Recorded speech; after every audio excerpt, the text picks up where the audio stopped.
Hello નમસ્કાર વિદ્યાર્થી મિત્રો, ધોરણ 12માં અભ્યાસ કરતા બધા વિદ્યાર્થીઓનું સ્વાગત છે. આજે આપણે તમારી સપ્લિમેન્ટરી રીડર લેપવિંગનો અભ્યાસ કરવાનું શરૂ કરીશું. આજથી તમારું રીડ નંબર 1 છે the birdman of India. Birdman of India વિશે આપણે થોડીક વાર એને વાત કરીએ. પહેલાં થોડીક બેઝિક વાત કરી લઉં કે શું તમે સુલેમાન પટેલ એવું નામ સાંભળ્યું છે? સુલેમાન પટેલ એ આપણા સુરેન્દ્રનગરના આપણા થાનગઢના વ્યક્તિ હતા અને એ એનિમલ ફોટોગ્રાફર હતા, વાઇલ્ડ લાઈફ ફોટોગ્રાફર હતા, વન્યજીવોનો ફોટો પાડતા હતા.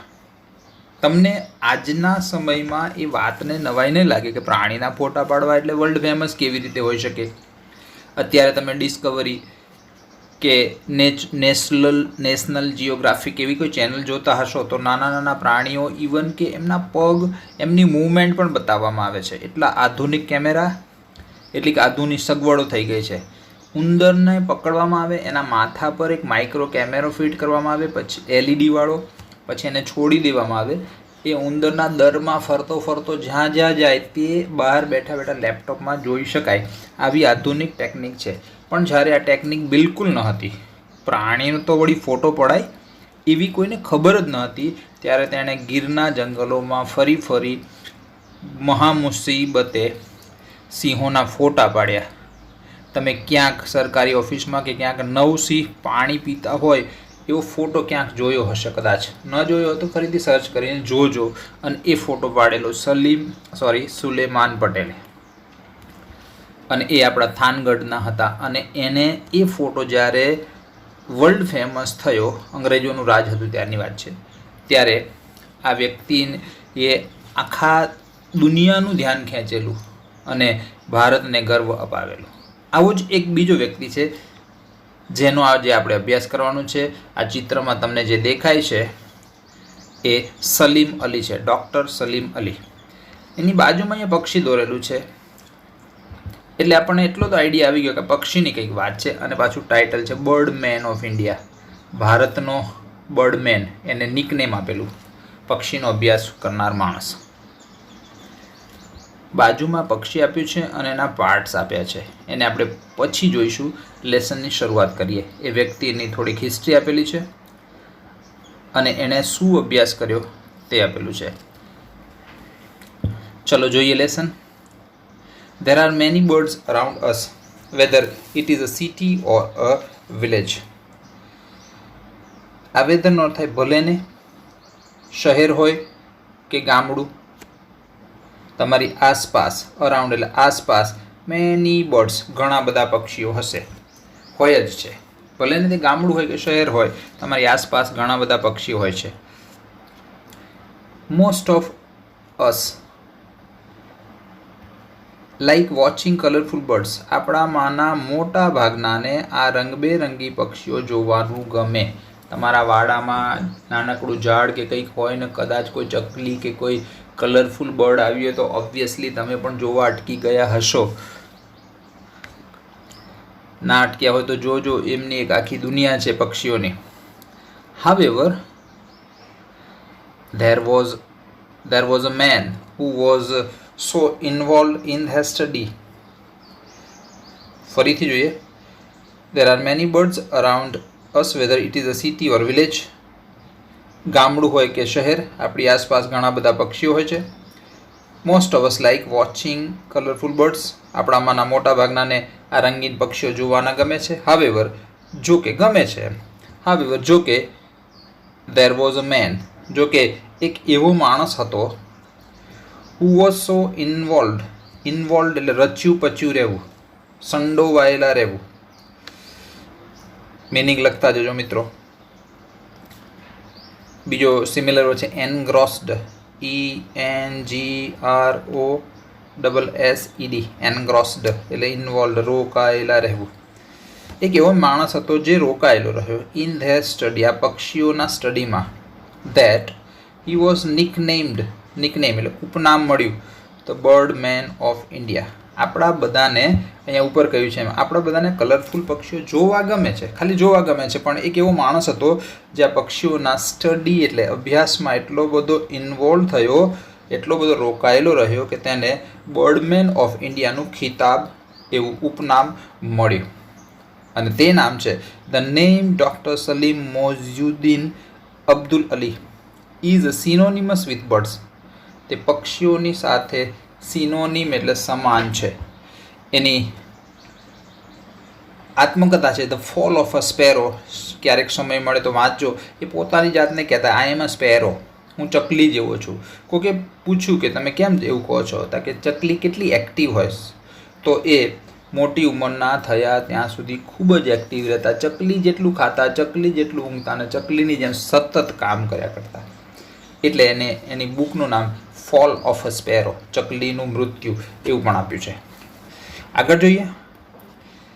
હી made bird a serious pursuit. તેને પક્ષીઓને એક ગંભીર અભ્યાસ, પરસ્યુટ એટલે અભ્યાસ બનાવ્યો.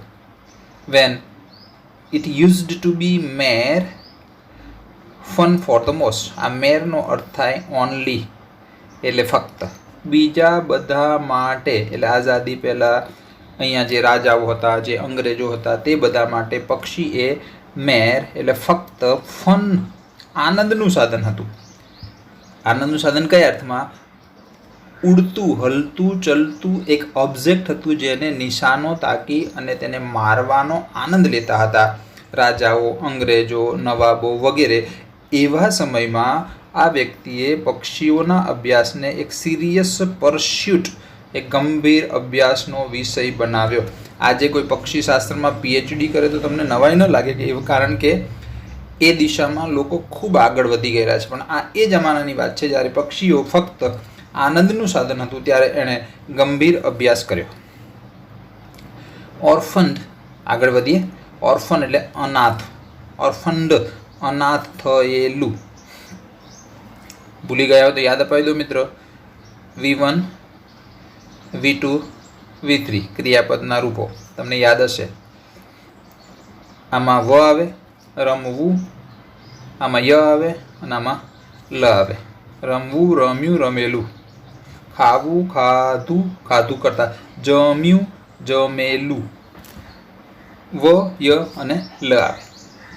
એટલે ઓર્ફન્ડ એટલે અનાથ થયેલું.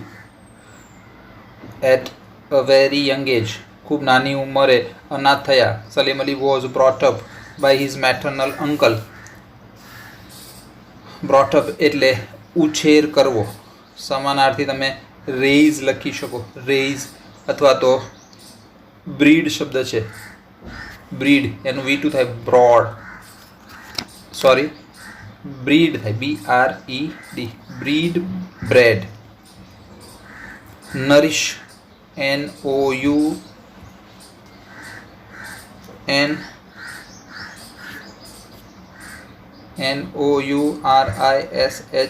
નરિશ્ડ એટલે પોષણ કરવું, મોટા કરવું, ઉછેરવું. ખૂબ નાની ઉંમરે ઓર્ફન થઈ ગયા હતા, માટે Salim Ali was brought up by his maternal uncle. Uncle એટલે કાકા, મામા, ફુવા, પણ મેટર્નલ અંકલ એટલે મમ્મી તરફના અંકલ એટલે મામા, અને પેટર્નલ અંકલ એટલે કાકા. બહુ ક્લિયર કરું, PATERNAL.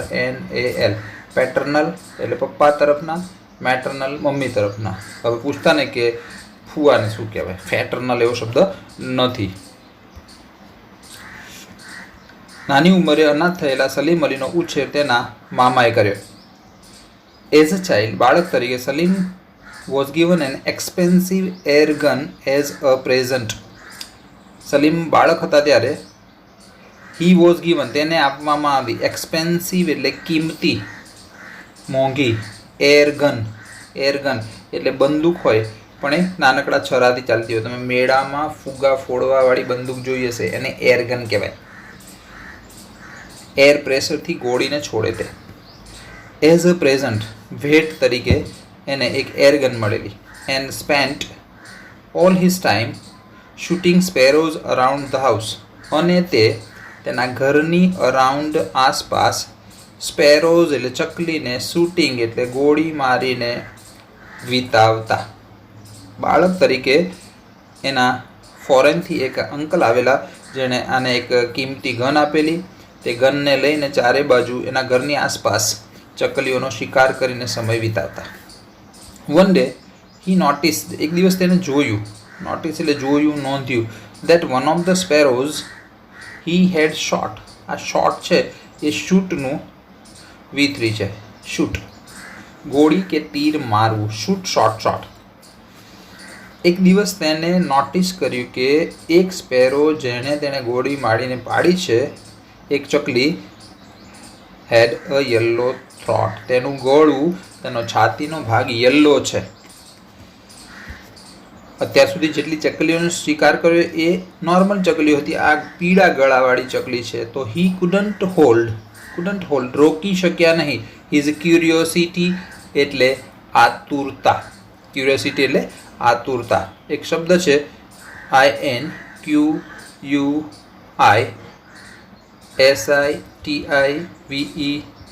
INQUISITIVENESS,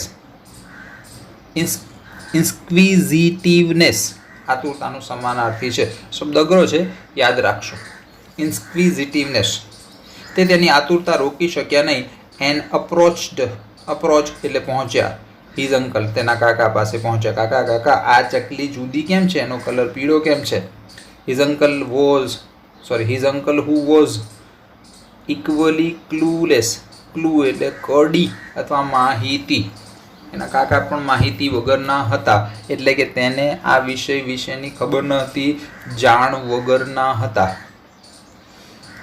ક્લૂલેસ માટે પણ એક શબ્દ છે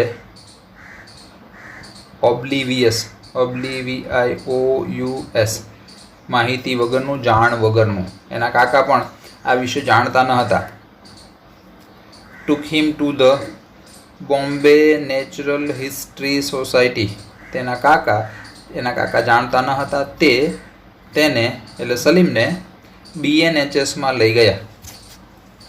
in hope of finding N answer મળશે એવી આશાએ BNHSમાં લઈ ગયા.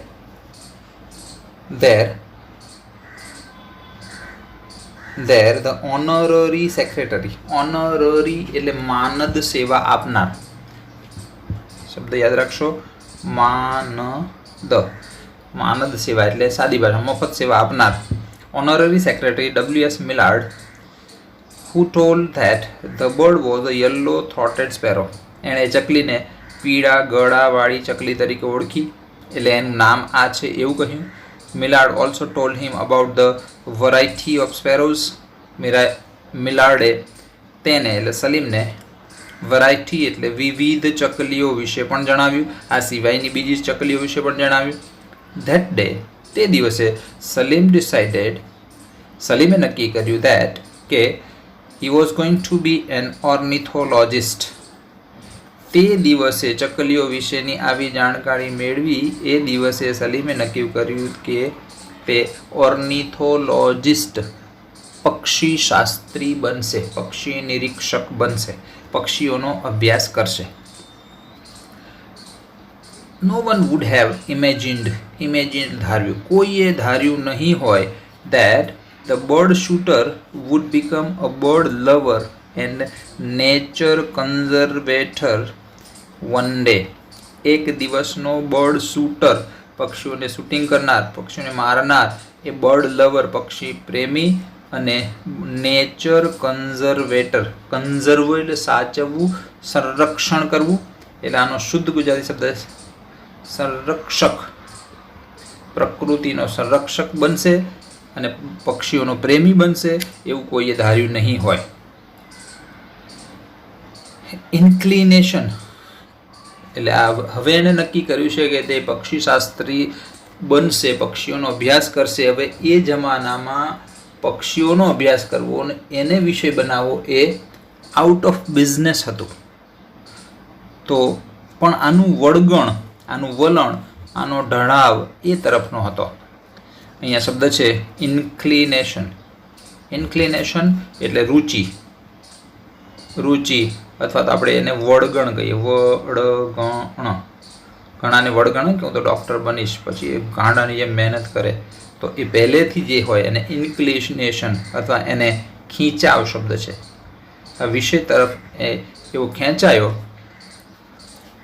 Inclination and choice of a novel એટલે નવું, નવીન career made Salim's life full of hardship એટલે મુશ્કેલીઓ.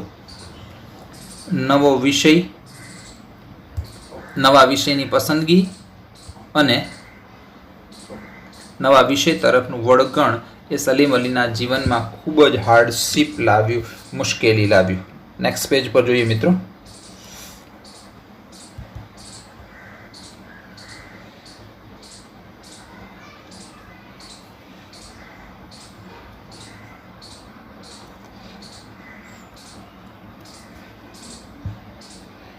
As a young man, Salim had to face years of unemployment. Unemployment એટલે બેકારી. આગળથી અન કાઢી નાખો. એમ્પ્લોયમેન્ટ એટલે રોજગારી. જુવાન સલીમે ઘણા વર્ષો બેકારીમાં વિતાવવા પડ્યા, કારણ કે એનો રસ, એની આવડત એ એવા વિષય તરફ હતી જ્યારે એ વિષયનું મહત્વ ન હતું અને નોકરીની તો વાત જ જવા દો. હી મૂવ્ડ ટુ બર્મા.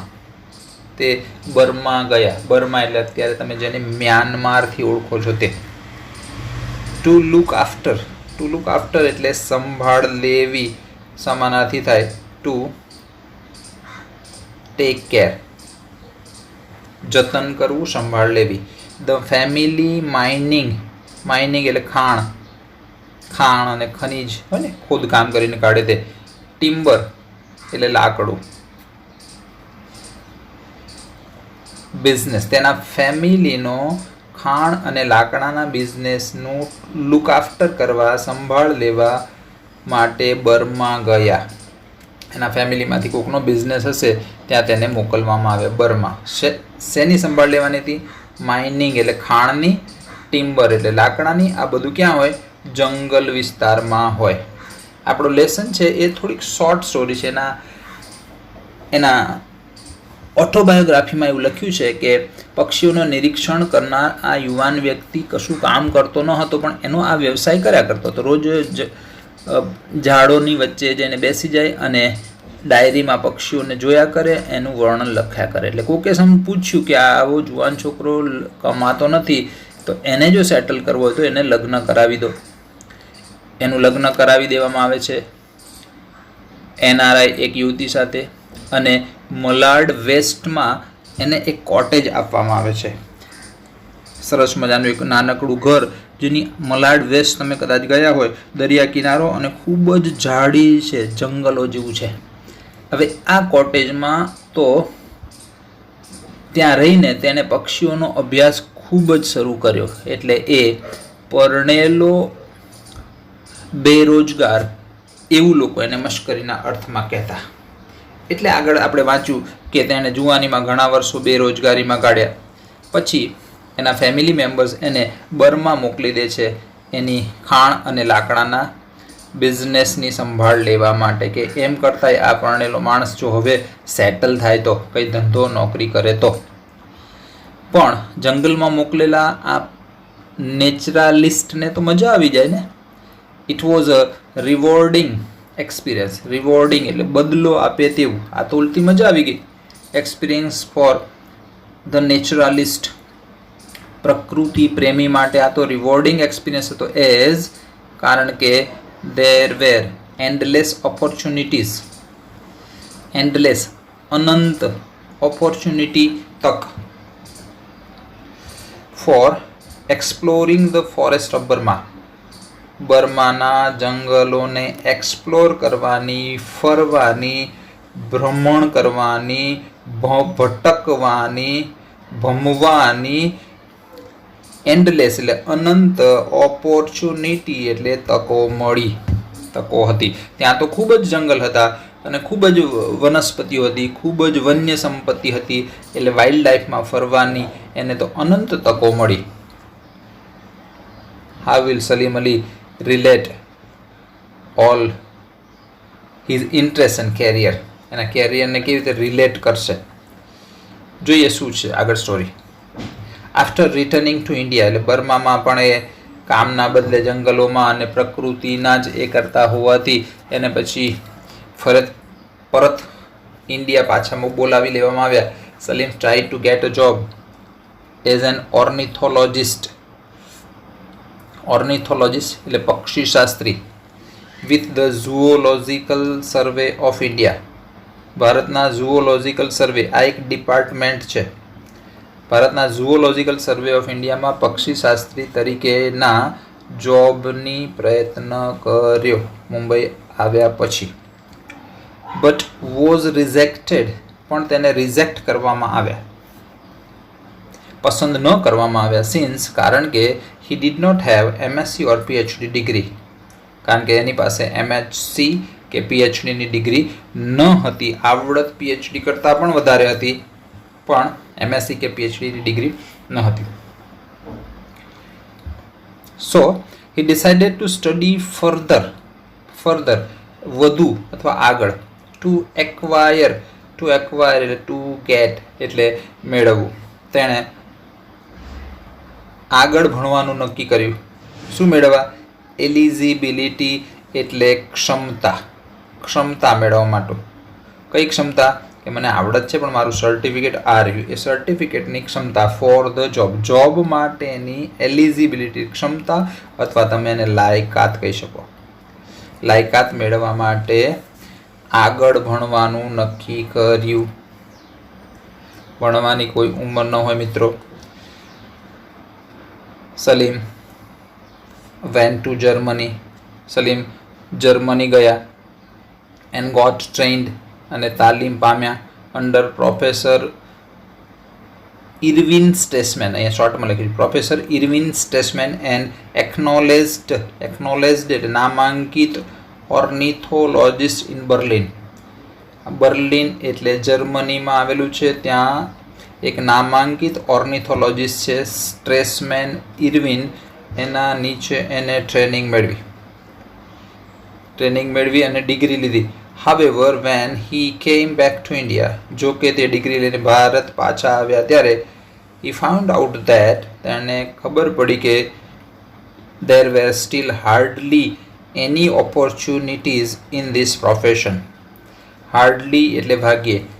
આ વ્યવસાયમાં હજુ ભાગ્યે જ થોડીક તકો છે. Another man would have given up. Give up એટલે leave, છોડી દેવું. બીજો કોઈ માણસ હોય તો તેને આ કામ છોડી દીધું હોત.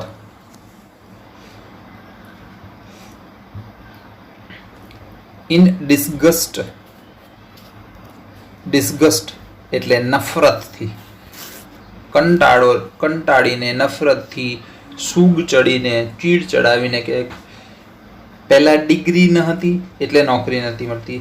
જર્મની જઈને ભણ્યા અને ડિગ્રી લીધી તો આ ડિગ્રીને, આ વિષયને, પક્ષીશાસ્ત્રના અભ્યાસની ઇન્ડિયામાં તો તકો જ નથી.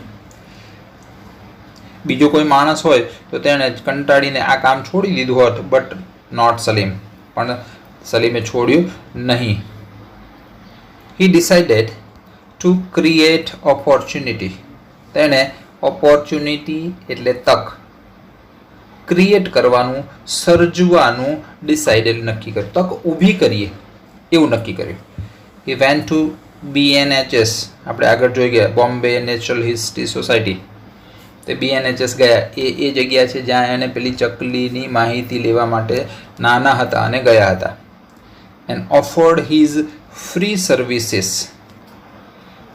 Services for conducting regional ornithological survey. Free service offer કરી કે હું BNHSમાં ફ્રી સર્વિસ આપીશ. શું કરીશ?